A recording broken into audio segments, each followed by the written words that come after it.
Hi, Joe Stowell here, and welcome to Daily Strength. It's exam time, which reminds me of Genesis 22:1, where we read that God tested Abraham. Well, in universities everywhere, mid-May brings late-night study sessions, caffeine-fueled writing binges, and ulcer-inducing stress as students are preparing for final exams. You know, those critically important tests that determine how well the student has learned the lessons of the semester. So let's look at a familiar incident in the life of Abraham through that lens. Genesis 22 begins by saying, God tested Abraham. In other words, it's like Abraham's big exam. And what is the test? God is about to test Abraham's allegiance to the one true God in a most stressful way. So let's review. God called him out of the city of Ur. Ur was an advanced culture and a highly sophisticated town, but it was rampant with idolatry. And when God passed out this test to Abraham, Abraham was wandering through Canaan, yet another pagan, idolatrous region. And keep in mind that in pagan idolatry, the highest demonstration of loyalty to one's God was to offer, you guessed it, your children as a sacrifice. Well, with that in mind, let's look back at Genesis 22:1.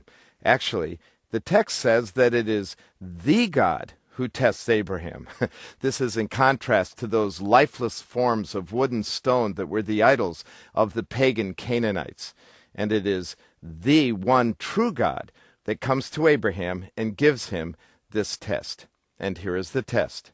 Would the loyalty and allegiance of Abraham to the genuine Creator God match the misplaced loyalty and devotion of the surrounding nations to their false idols? The test is simple, yet very demanding. Abraham, God says, take your son, your only son Isaac, the son whom you love, and sacrifice him to me. That's the test, plain and simple.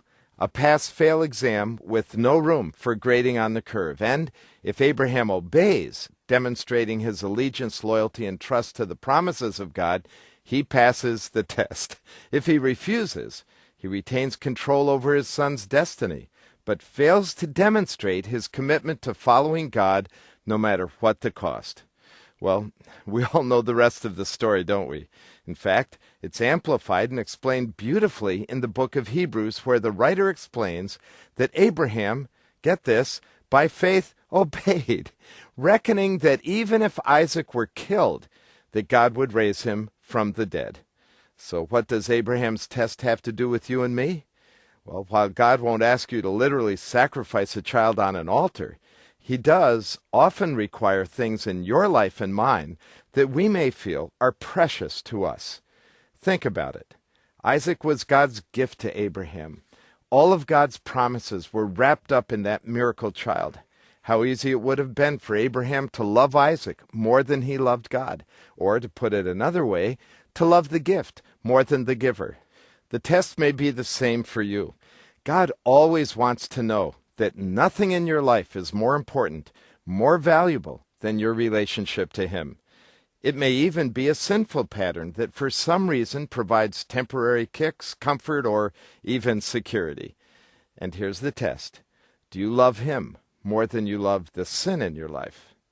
Well, if by faith you can believe with Abraham that when God takes something from you, God will give something back in even better terms, then you can pass the test and give him all he demands and all he desires.